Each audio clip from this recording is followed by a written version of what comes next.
So how can we apply those tools to the planning perspective?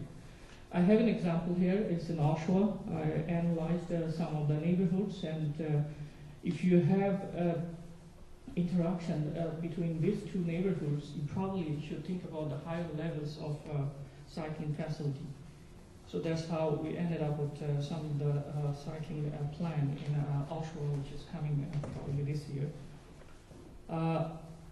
If you want to find the weakness of current engineering practices, probably the intersection, you should look for it. If you follow this line, gradually over the years, intersection accident actually increased in Ontario. And for the seniors, it's even worse. Look at the end of the chart. So there's something is happening at the intersection. And in the Tokyo laboratory, when I was working there, we come up with some experimental, and this is what we find. When we use the roads between the intersection, we have very big vision, so we can scan the roads very easily, and if we need to detect like cyclists, we can easily do that.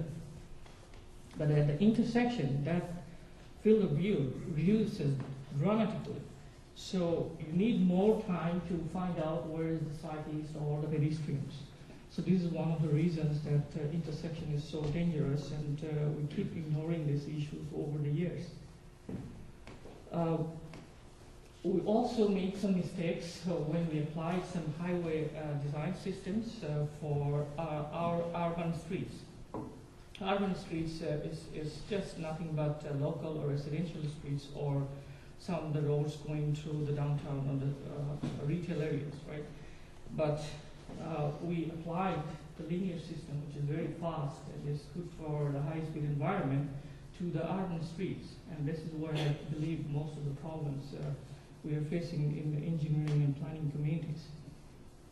I have an example here, and you've heard about this example in the morning. This is a Broadway video. Over the years, it was very congested, and what they did, they took out the lanes and put some public spaces and parking lanes. And this came for a famous German mathematician.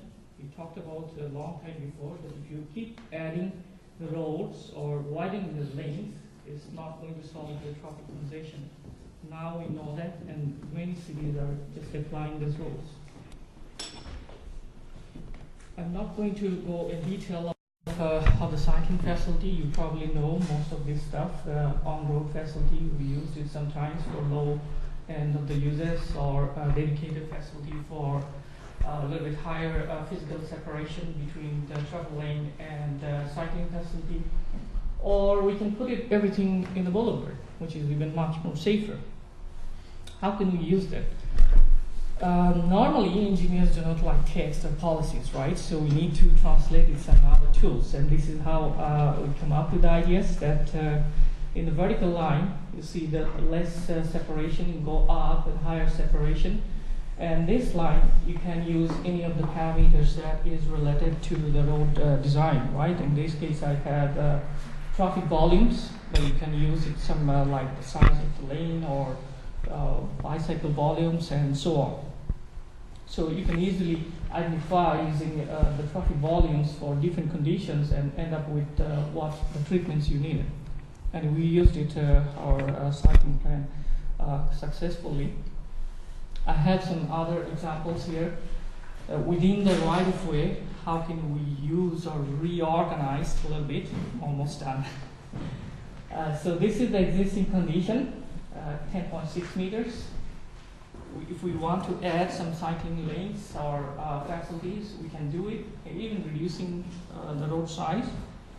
We can add more space between the two modes of transportation, and even the physical separation. And look at the numbers. We are still reducing the roadways and accommodating almost everybody who needs to be on the street. So during the implementation stages, we need to probably put all the policies in our official plan, the site design. So we need to invite all the end users and all sorts of expertise on the table.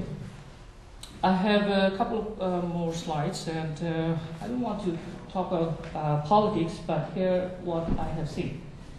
Car ownership in these three countries is almost same, but the way they use, as you can see here, the Canadian use almost twice the Japanese, and US is even more, and there must be some consequence. And we have seen over the years that the overweight problem is just growing and growing.